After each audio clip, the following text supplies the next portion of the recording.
Neste vídeo nós vamos considerar Filipenses capítulo 2, versículo 6. Essa passagem tem sido usada por muitos defensores da Trindade para tentar provar uma coigualdade, uma suposta coigualdade exata em todos os sentidos de Jesus Cristo com Jeová antes de Jesus ser enviado à Terra. Então, será que é isso mesmo que o texto nos transmite? É isso que vamos examinar aqui a fundo, ok? Então, convido você a ver esse vídeo até o final e eu tenho certeza que você gostará do esclarecimento que nós teremos nessa matéria. Então, está aqui o texto de Filipenses capítulo 2, versículo 5. Peço desculpas aí, às vezes a tela treme um pouquinho, né? Porque nós usamos aqui apenas um celular filmando. Mas o importante é que o foco fica concentrado aqui nos versículos, né? E a análise que nós faremos também, ok? Então o texto diz assim, ó: mantenham a atitude que Cristo Jesus teve. Embora ele existisse em forma de Deus, não pensou numa usurpação, isto é, em ser igual a Deus. Bom, o primeiro ponto que nós temos a considerar é o seguinte: se Jesus era Deus pleno no mesmo nível que Jeová, por que querer ser igual a Deus ou igual a Jeová seria uma usurpação? Não tem o menor sentido, né? Então fica muito claro que Jesus Cristo, ele existia em forma de Deus, mas num nível inferior ao próprio Jeová. Por quê? Porque se ele tentasse, almejasse querer ser igual a Deus, para ele isso seria um roubo ou uma usurpação. Ok? Nós temos outras Bíblias que traduzem de forma semelhante esse texto. Por exemplo, deixa eu apresentar para vocês aqui, ó. Nova tradução na linguagem de hoje. Vamos ver como que esse texto está transcrito.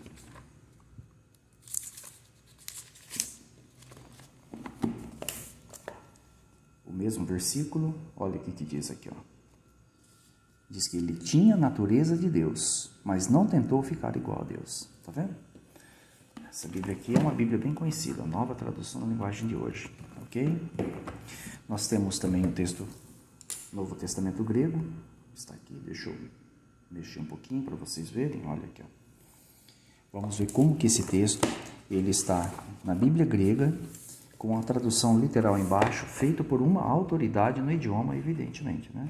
Então nós temos aqui o versículo 6, e olha o que diz aqui, ó. Então, em cima nós temos o texto em grego, separadinho por linhas, né? E embaixo nós temos a tradução literal do versículo, ok? Então, o texto diz assim, ó: os en morphe theo iparchon, o qual, em forma de Deus, governando debaixo. Essa é a tradução literal do texto, ok? A possível tradução também é, segundo este gramático. Deixa eu aumentar aqui um pouquinho, desculpa aí que às vezes treme um pouquinho a tela, nós usamos aqui a ampliação, né? Um recurso muito simples.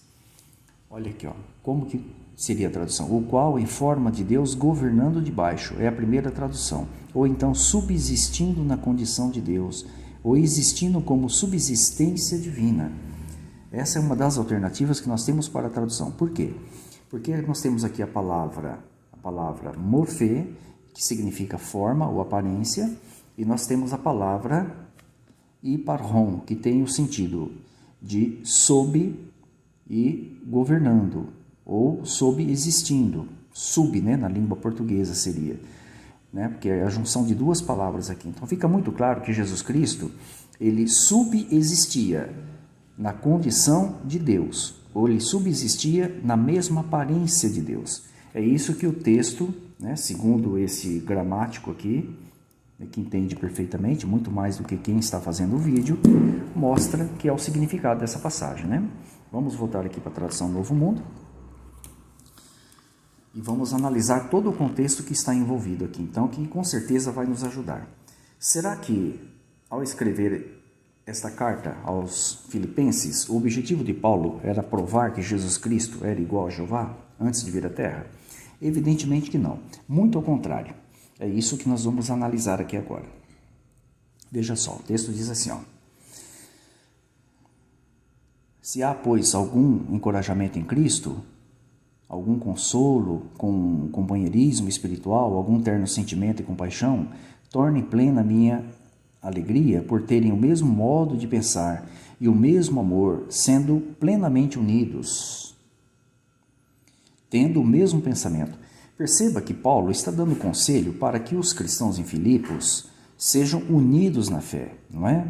Que eles se comportem realmente como cristãos exemplares, etc.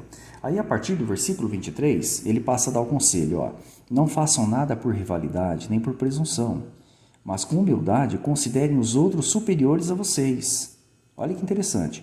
Ele estava aconselhando os cristãos a serem unidos, né? E usando, evidentemente, ele vai aqui usar o exemplo de Jesus Cristo para considerar os seus irmãos na fé superiores a si mesmos. Olha, continua aqui, ó, buscando não somente os seus próprios interesses, mas também os interesses dos outros. Mantenham a mesma atitude que Cristo Jesus teve. Isso aqui faz parte da continuação. Olha aqui o versículo 6. Embora ele existisse em forma de Deus, não pensou numa usurpação, isto é, em ser igual a Deus. Perceba que o apóstolo Paulo está usando o exemplo de Jesus Cristo como modelo para os cristãos seguirem de perto na questão de não serem orgulhosos, né? De serem humildes, considerar os outros superiores a si mesmo. Então a questão aqui é a seguinte: quem Jesus Cristo no céu, embora ele existisse em forma de Deus, considerava superior a si mesmo? Evidentemente Jeová, que é Deus. Ok? Aí o texto continua. Perceba que Paulo está tratando de conselho aqui e não querer explicar que a divindade seja igual, né? Aí a partir do 7 diz, ó, pelo contrário, ele abriu mão de tudo que tinha, ou seja, da sua forma divina, assumiu a forma de escravo e se tornou humano, como todos nós sabemos. Olha lá. Mais do que isso, quando veio como homem, ele se humilhou e se tornou obediente a ponto de enfrentar a morte. Sim, morte numa estaca.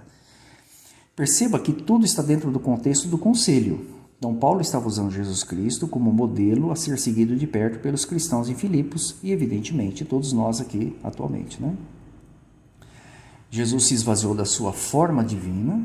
Olha, qual era a forma de Jesus? Era a forma de Deus, forma divina, uma forma gloriosa, espiritual, invisível, etc. E assumiu que forma? Ele assumiu a forma humana. Ele se tornou humano, né? Que é carnal. Evidentemente, no caso de Jesus, era perfeito, né? Aí continua a partir do versículo 9. Diz assim, ó, por essa razão, Deus o enalteceu a uma posição superior e lhe deu bondosamente o nome que está acima de todo outro nome. Então, espera um pouquinho. Se Jesus Cristo sempre foi Deus, nunca deixou de ser Deus, como ele poderia ser enaltecido? Não tem o menor sentido, né? Então, Jeová enalteceu Jesus Cristo depois que o ressuscitou novamente. Então, Jesus voltou a ter a forma divina novamente, né? Deixou de ter a forma humana e voltou a ter a forma divina. E por ter sido obediente a Jeová, Jeová o enalteceu uma posição superior que ele não tinha antes. Aí, a partir do 10 diz, ó, a fim de que, diante do nome de Jesus, se dobre todo o joelho dos que estão no céu, na terra e do debaixo do chão. Ou seja, quando forem ressuscitados. Todos terão que reconhecer o quê? Olha o versículo 11. E toda língua reconheça abertamente que Jesus Cristo é Senhor. Olha lá. A palavra Senhor tem sentido de amo, de dono, né? Então, Jeová colocou Jesus Cristo como Senhor e dono, ou amo, sobre a humanidade. Isso está em harmonia com Atos capítulo 2, versículo 36. Você pode conferir na sua Bíblia. Jesus também foi colocado como nosso Salvador, como diz Atos capítulo 5, versículo 31. Então, todos os atributos que Jesus tem foram dados por Jeová. Um deles é o papel de Senhor ou amo sobre a humanidade. Mas para a glória de quem? Aqui é que vem o checkmate na questão. Será que é para a glória de Jesus Cristo? Não. O texto diz, ó, para a glória de Deus, o Pai. Quem é Deus, o Pai? É Jeová, evidentemente. Então, fica muito claro aqui para nós que Paulo não estava tentando mostrar aqui nesse relato, nesse contexto todo, uma coigualdade entre Jesus e Jeová. Muito ao contrário. Ele usou o exemplo de Jesus Cristo como modelo para os cristãos seguirem de perto, para que sejam humildes, não sejam orgulhosos, considerem os outros superiores, etc., como nós podemos observar aqui no contexto. E Jesus Cristo, evidentemente, é o nosso grande exemplo nesse sentido, né? Embora ele existisse em forma de Deus, forma divina, ele deixou isso de lado, se tornou humano, né? Jeová, evidentemente, o transferiu para a terra de uma forma milagrosa e ele se tornou o segundo homem perfeito na terra depois de Adão, evidentemente, né? E morreu dessa forma para nos resgatar de nossos pecados. Então fica muito claro aqui que não tem nada que venha corroborar o conceito de que Jesus era exatamente igual a Jeová em todos os sentidos. Muito ao contrário, né? E mesmo depois que Jesus foi ressuscitado, isso também não pode ser apoiado, pois Jesus recebeu tudo de Jeová, né? Até o título de Senhor foi dado por Jeová para ele, ok?